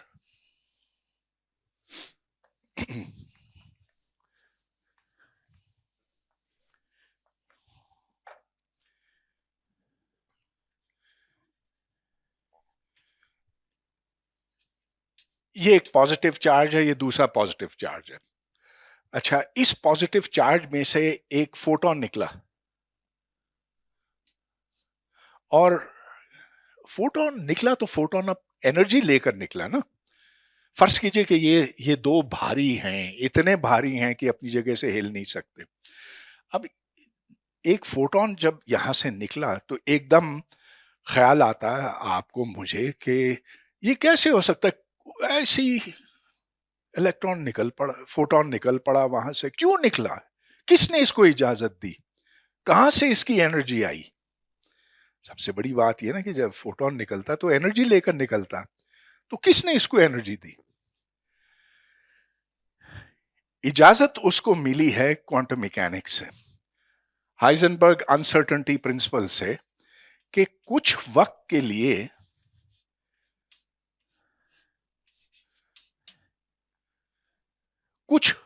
लिए ये एनर्जी कंजर्वेशन की खिलाफ वर्जी कर सकता है। ये वक्त जितना बड़ा होगा उतना ही ये छोटा होगा, या इसको यूं देखें कि ये जितना छोटा होगा ये उसी हिसाब से बड़ा होगा। अच्छा, तो ये फोटोन जो निकला और निकलकर बिलाखिर यहां पहुंचा, इधर ये पकड़ा गया। अब कुछ वक्त से मेरा मतलब ये कि 10⁻⁻20 सेकंड्स के बाद ये दोबारा यहां से यहां रवाना होगा। और जैसा कि बैडमिंटन में होता ना, आप चिड़िया इधर से उधर फेंकते हैं, उधर से इधर आती है, इधर से उधर जाती है, और इस तरह दो प्लेयर्स के बीच में एक इंटरेक्शन होता। तो वैसे इस पॉजिटिव चार्ज और इस पॉजिटिव चार्ज के बीच में एक इंटरेक्शन पैदा हुआ। उस इंटरेक्शन के नतीजे में एक फोर्स पैदा हुई। हम इसे वर्चुअल इसलिए कहते हैं कि ये इधर शुरू हुआ, इधर पैदा हुआ, इधर खत्म हुआ। ये फासला कितना, बहुत छोटा, दो इलेक्ट्रॉन्स के बीच में जो एटम के मुख्तलिफ साइड्स पर हैं, वो फासला होगा 10⁻⁸ सेंटीमीटर्स।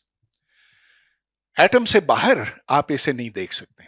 अच्छा, फिर आप ये सवाल कर सकते हैं कि अगर ये वर्चुअल हैं तो फिर इसके असरात, तो आपको कैसे पता कि ये है, इसका वजूद है भी। और जवाब उसका ये है कि हम इन वर्चुअल पार्टिकल्स के इफेक्ट्स देख सकते हैं, इन्हें प्रिडिक्ट कर सकते हैं, और कभी कभी हम ऐसे एक्सपेरिमेंट्स भी कर सकते हैं कि वो जाकर उन वर्चुअल पार्टिकल्स को स्ट्राइक करे। तो मिसाल के तौर पर अगर एक तीसरा यहां चार्ज लाया गया, तो फिर ये वर्चुअल पार्टिकल बजाय इधर जाने के इधर चला जाएगा। तो इस तरह से हम इसे टेस्ट कर सकते हैं। वर्चुअल पार्टिकल्स की भी क्लासिफिकेशन हुई है स्टिल ओपन? तो हर इनमें से वर्चुअल हो सकता। You can have a virtual photon, a virtual gluon, virtual W, virtual Higgs, सारे। हाँ,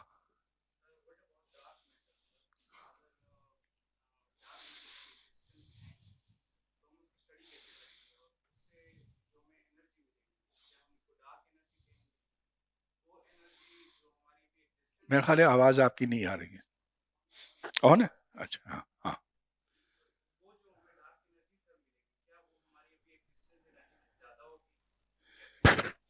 देखिए, डार्क एनर्जी पर हम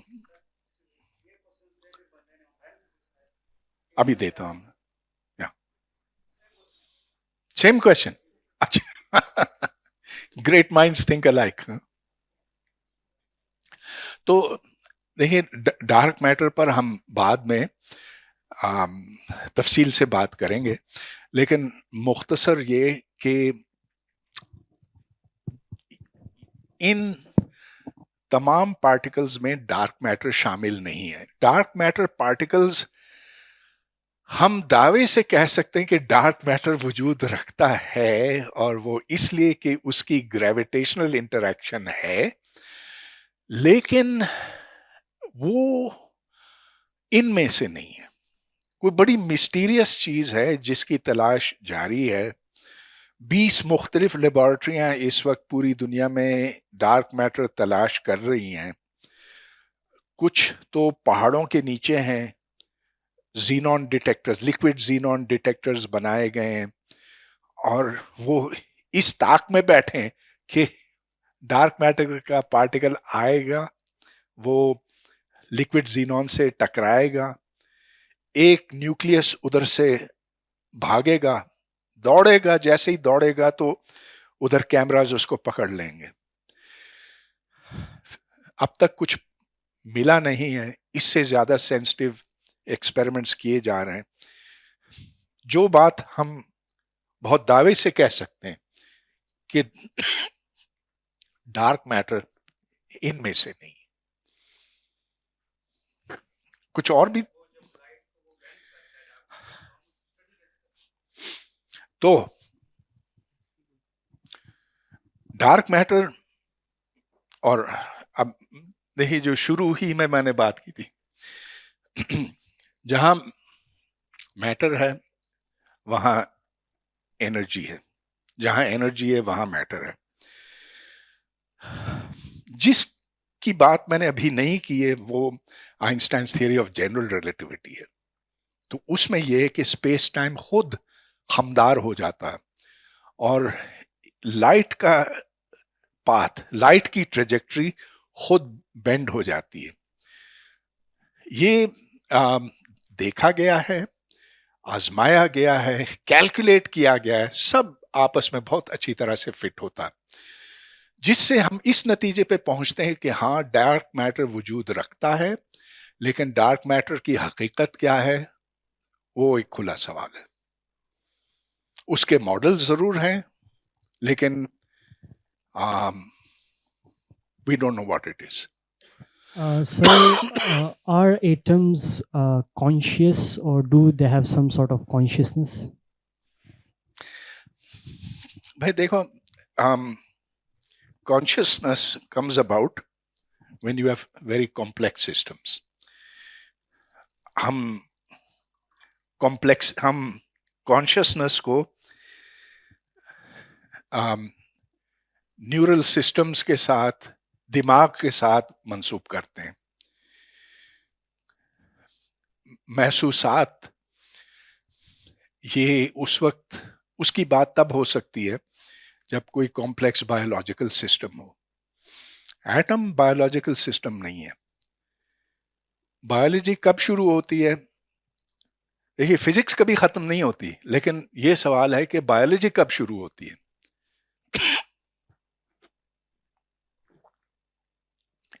क्या एक चूंटी को अपने माहौल का एहसास है, कॉन्शियस है कि नहीं? उसकी सिचुएशनल कॉन्शियसनेस तो जरूर है। उसको अगर आप छोड़ दें जमीन पर, तो वो जाएगी उस जगह पे जहां कोई उसे खुराक मिल सके। वो एक लेवल है कॉन्शियसनेस का, लेकिन क्या वो उससे आगे का सोच सकती है? We don't know. मगर atoms have got nothing to do with consciousness.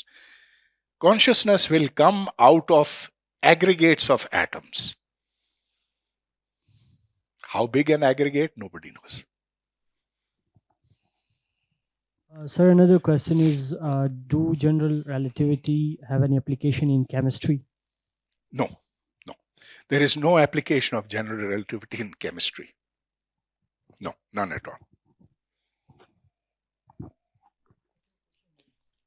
पहले उनसे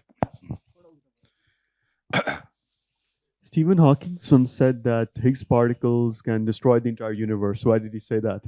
That they have the capability to do that? with these particles. Higgs particles. yeah. Higgs particles. I don't know if he said that. All the देखे ना। अच्छा, ये मैं आपको बताता चलूं कि हमारी रोजमर्रा की जिंदगी में ये इलेक्ट्रॉन और अप डाउन क्वार्क्स और फोटॉन, बस यही इंपॉर्टेंट है। जो दूसरे हैं, हिग्स है तो इंपॉर्टेंट, लेकिन ये एक वर्चुअल पार्टिकल के तौर पे इंपॉर्टेंट है। आई डोंट नो आपने क्या पढ़ा, लेकिन हॉकिंग्स की जो स्टेटमेंट है वो मेरे सामने आपको रखनी होगी।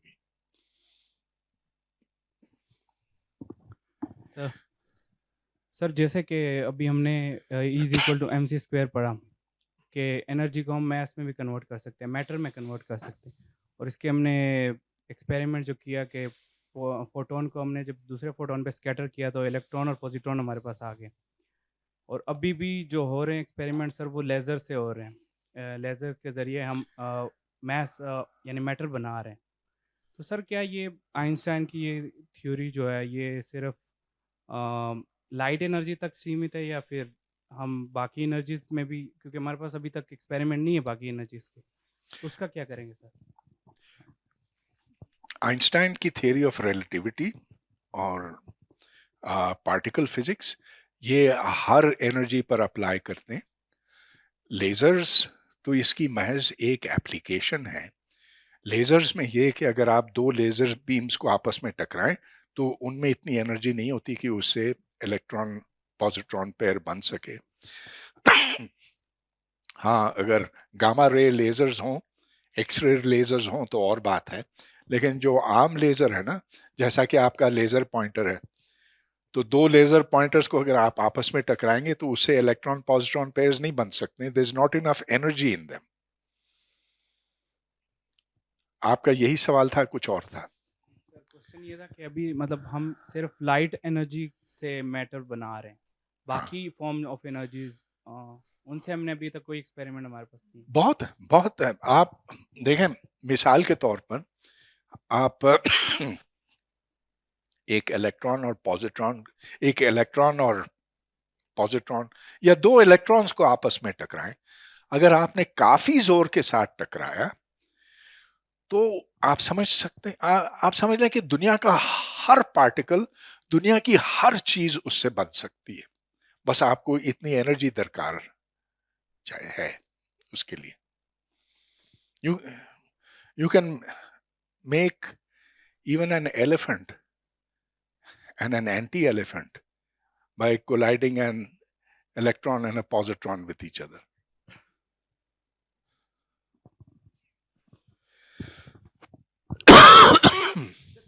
बिग बैंग हुआ तो हमारे पास जो बिल्कुल स्टार्ट वाला सेकंड्स हैं उसमें हमारे पास क्वार्क ग्लूऑन प्लाज्मा है।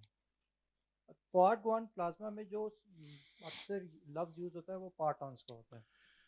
अब पार्टॉन्स का और क्वार्क और ग्लूऑन में कोई बेसिक डिफरेंस है या दे आर सेम? एक ही लफ्ज देखिए, एक जमाना था जब हमें ये नहीं पता था कि प्रोटॉन के अंदर क्या है, हमें ये पता था कि छोटे जर्रे हैं। और ये QCD से पहले की बात है, तो फाइनमैन ने इनको पार्टॉन्स का नाम दिया, पार्ट्स ऑफ ए प्रोटॉन। आज हम जानते हैं कि उसमें क्वार्क्स और ग्लूऑन्स दोनों हैं, so it's the same thing. In the QGP we have this little strings, और वो स्ट्रिंग्स जो हैं फिर उसके बाद जो वो जब फेज ट्रांजिशन होती है, मतलब जब हम QGP से आम लाइक या QCD अगर फेज डायग्राम की बात करते हैं तो उसमें हमारे पास एक क्रिटिकल पॉइंट है and then first order phase transition है। तो जो क्वार्क ग्लूऑन प्लाज्मा के अंदर पार्टॉन्स मौजूद हैं वो फिर कैसे उसके जो कन्वर्जन है इन मैटर, उसमें आप कुछ थोड़ा बात उसके बारे में आप कोई कमेंट्स देना चाहेंगे? अच्छा, जिस आपने जो स्ट्रिंग्स की बात की ना, these are not super strings, these are actually effective degrees of freedom, और वो असल में फ्लक्स ट्यूब्स होते हैं। तो अगर एक क्वार्क और एंटी क्वार्क लिया जाए तो इनके बीच में ग्लूऑन्स एक ट्यूब की शक्ल इख्तियार करते हैं जिसको स्ट्रिंग्स भी कहा जाता, और ये उस वक्त बनते हैं जब क्वार्क ग्लूऑन प्लाज्मा एक प्रोटॉन प्रोटॉन या हेवी आयन कोलिजन में बनता। Thank you. Okay, last question. जो क्रिटिकल बड़े प्रोजेक्ट्स होते हैं वहाँ पे रिस्क को मिटिगेट करने के लिए सिमुलेशंस बनाते हैं हम अपनी दुनिया की, कि वो कैसे वो प्रोसेस होगा या वो एक्सपेरिमेंट होगा। तो और जो हम सिमुलेशंस बनाते हैं वो हम अपनी पूरी दुनिया की अंडरस्टैंडिंग से बनाते हैं, फिज़िक्स की और सब कुछ। तो उसका जिसका मतलब है कि जो सिमुलेशन की एक्यूरेसी होगी वो हमारी अंडरस्टैंडिंग ऑफ फिज़िक्स और सब की बुनियाद पे ही होगी। तो अभी तक जो सबसे बेहतर सिमुलेशन जो हमने बनाई हैं, क्या वो हमारी रियलिटी के करीब तर हैं, या क्या वो इतनी एक्यूरेट हैं जिसका मतलब यही होगा कि हम फिजिकल वर्ल्ड के बारे में काफ़ी कुछ जानते हैं? तो it depends on what you are trying to simulate, है ना। अगर आप एक सिंपल सिस्टम को सिमुलेट करना चाहें तो उसमें बहुत कामयाबी हो सकती है। अब सिस्टम जितना ज्यादा कॉम्प्लेक्स होता चला जाएगा, जितनी ज्यादा पेचीदगियां उसमें आती जाएंगी, उतने ही ज्यादा आपको उसमें असम्पशंस डालने पड़ेंगे और उतनी ही ज्यादा आपको कंप्यूटेशंस करना होंगी। तो आपके सवाल का मैं जवाब इसलिए नहीं दे सकता कि आपको पहले तो ये बताना होगा कि आप किस सिस्टम को सिमुलेट करना चाहते हैं। सिमुलेशंस तो रोजमर्रा का काम है आजकल। अब मिसाल के तौर पर अगर किसी ने ये जरूर किसी ने किया होगा, आपने देखा कि कश्मीर हाईवे को उन्होंने थ्रू कर दिया है, सिग्नल फ्री कर दिया। अच्छा, कंप्यूटर पे आप डाल दें कितनी गाड़ियां हैं, उनकी स्पीड्स कितनी हो सकती हैं, मैक्सिमम मिनिमम, आप गाड़ियों का साइज डाल दें, एवरेज कोई साइज, तो फिर आप ये कंप्यूटर सिमुलेशन से जान सकते हैं कि ये सिग्नल फ्री बनाने में जो टोटल नंबर ऑफ गाड़ियां गुजरती हैं घंटे के अंदर, उसमें कितना फर्क आएगा। आप सिमुलेशन से ये भी जान सकते हैं कि पेट्रोल ऑन द होल कितना ज्यादा खर्च होगा या कितना कम होगा, क्योंकि उसमें आपको डाइवर्जन्स भी बनाने पड़ते हैं। तो ये सारी चीजें आप कंप्यूटर के अंदर डाल सकते हैं अपने असम्पशंस को लेकर, और फिर कुछ बहुत सिंपल इक्वेशंस हैं। एक डिफरेंशियल इक्वेशन है जो कॉर्टेवेग डिवरीज इक्वेशन कहलाती है, जो ट्रैफिक इक्वेशन भी कहलाती है। तो ट्रैफिक इक्वेशन से आप प्रिडिक्ट कर सकते हैं कि ट्रैफिक का फ्लो कैसा होगा, ये एक सिमुलेशन है। अगर आप क्वार्क ग्लूऑन प्लाज्मा को सिमुलेट करते हैं, that is much more complicated, क्योंकि उसमें क्वार्क्स और ग्लूऑन्स का खेल है, उसमें मुख्तलिफ एनर्जीज हैं, उसमें कॉम्प्लेक्सिटी बहुत ज्यादा है बनिस्बत ट्रैफिक के। तो क्या इसका ये भी मतलब है कि फॉर एग्जांपल कॉम्प्लेक्सिटी डेफिनेटली बढ़ती तो जाएगी अगर हम फॉर एग्जांपल एक रॉकेट को सिमुलेट करें कि हमने उसे लॉन्च करना है और मार्स पे वो जा रहा है और हम उसकी पूरी ट्रेजेक्ट्री को अगर हम, तो क्या इसका ये भी मतलब है कॉम्प्लेक्स होता जाएगा? क्या हमारी अंडरस्टैंडिंग अभी उतनी लिमिटेड है? क्योंकि या आपकी अंडरस्टैंडिंग हमेशा लिमिटेड रहेगी। You will never never be able to predict with 100% accuracy. But is 99% okay? Is 93% okay? Is 72% okay? ये तो फैसले आपको करने हैं ना कि किस लेवल की एक्यूरेसी आप चाहते हैं। उसी हिसाब से फिर आप उस मॉडल में कॉम्प्लेक्सिटी डालेंगे, उसको उसी प्रिसिशन के साथ सॉल्व भी करेंगे। So you see, you have to be more specific on which system you are हम पूरा trying to जनरली simulate. नहीं कह सकते Going to Mars is different from going from here to Tandayar. There are a few online questions. हाँ। अच्छा, एक है WNZ boson की डिटेल्स बताइए, मसलन उनका काम और फंडामेंटल पार्टिकल्स में उनका किरदार क्या है। W और Z का, अच्छा, गुड क्वेश्चन। और इसका सेकंड पार्ट इसी क्वेश्चन का ये है कि और क्या इन 18 पार्टिकल्स के एंटायर पार्टिकल्स भी एग्जिस्ट करते हैं? हाँ हाँ, ओके, सो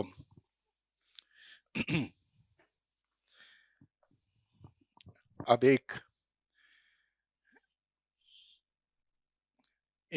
क्वार्क है, मिसाल के तौर पर अप क्वार्क है। वो अप क्वार्क किसी दूसरे अप क्वार्क के साथ, अप क्वार्क है, चलिए इसको कोई और बना लेते हैं डाउन क्वार्क के साथ, तो ये अप क्वार्क ही रहता है, ये डाउन क्वार्क ही रहता है, लेकिन इनके बीच में एक वर्चुअल पार्टिकल Z0, ये वाला इनके बीच में फोर्स पैदा करता। इसके डेफिनेट असरात होते हैं, इसकी वजह से पैरिटी वायलेशन होती है जिसे हम देख सकते हैं। तो हाँ, ये W और Z, इधर तो मैंने Z की मिसाल दी, लेकिन W और Z ये भी इन इंटरमीडिएट पार्टिकल्स के तौर पर मौजूद हो सकते हैं। और जो आपका सवाल था कि वर्चुअल पार्टिकल्स को कैसे देखा जाता, तो जो असरात होंगे, जो इसके नतीजे में पार्टिकल स्कैटर होकर निकलेंगे, उनको देखकर हम ये अखज़ कर सकते हैं कि इनका इंटरैक्शन ऐसे वर्चुअल पार्टिकल के साथ हुआ था। दूसरा पार्ट क्या था? हाँ, बिल्कुल, हर पार्टिकल का एंटी पार्टिकल है। मैंने इसका जिक्र नहीं किया था, करना चाहिए था, कि फोटोन का एंटी पार्टिकल खुद फोटोन है। न्यूट्रॉन का एंटी पार्टिकल न्यूट्रॉन नहीं है, एंटी न्यूट्रॉन है, लेकिन फोटोन का खुद फोटोन है एज एंटी पार्टिकल। इसका एंटी पार्टिकल ये है, इसका एंटी पार्टिकल ये है। Z0 खुद अपना एंटी पार्टिकल, हाँ, हिग्स भी, हिग्स का anti Higgs and anti Higgs are the same, at least in the simplest model. हाँ, एक मिनट जी, पूछिए। Why neutrinos are only associated with leptons? Why not with other particles? Why neutrinos are only associated with leptons? Why not with other particles? Okay तो ये मैं दोबारा से लिख लेता हूं, ये मिट गया।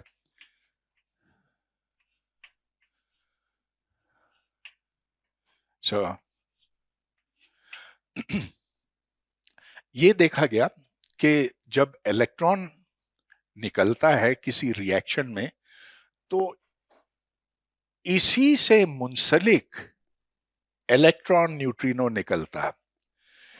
जब किसी रिएक्शन में म्यूऑन आता है या म्यूऑन रिलीज होता है तो म्यूऑन न्यूट्रिनो इसके साथ साथ जुड़ा हुआ निकलता है, और यही बात इस पर सादिक आती है।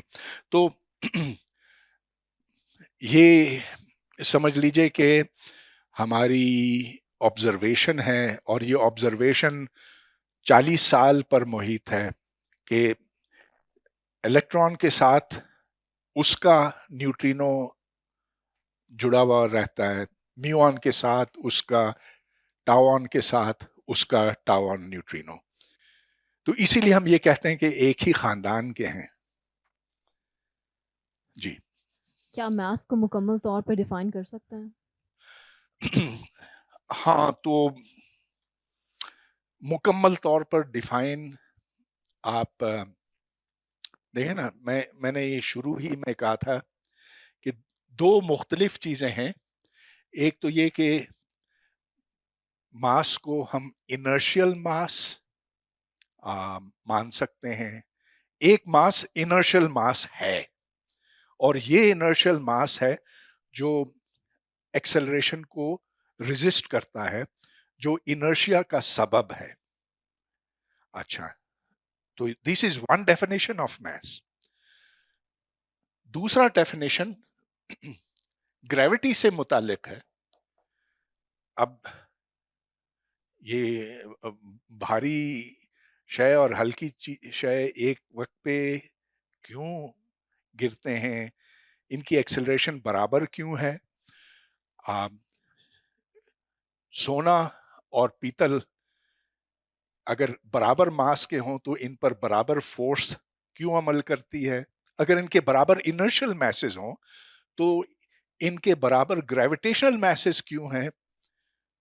We don't have an answer. तो ये दो अलहदा चीजें हैं, inertial mass, gravitational mass. Their equality is accidental so far as we can see. हैं बराबर, क्यों है हम नहीं जानते। अच्छा, एक और सवाल, आखिरी सवाल। जी सर, हम जानते हैं कि फोटॉन जो है एनर्जी का पैकेट्स के तौर पर काम करता है, और जब दो प्रोटॉन्स या दो इलेक्ट्रॉन्स आपस में इंटरेक्ट करते हैं वो फोटॉन को कंटिन्यूसली एक्सचेंज कर रहे होते हैं, तो ऐसा करने से उनकी मास या एनर्जी पे कोई फ़र्क पड़ता है? तो एक इलेक्ट्रॉन जब दूसरे इलेक्ट्रॉन के साथ इंटरेक्ट करता है तो वो फोटॉन्स के जरिए से ही करता है।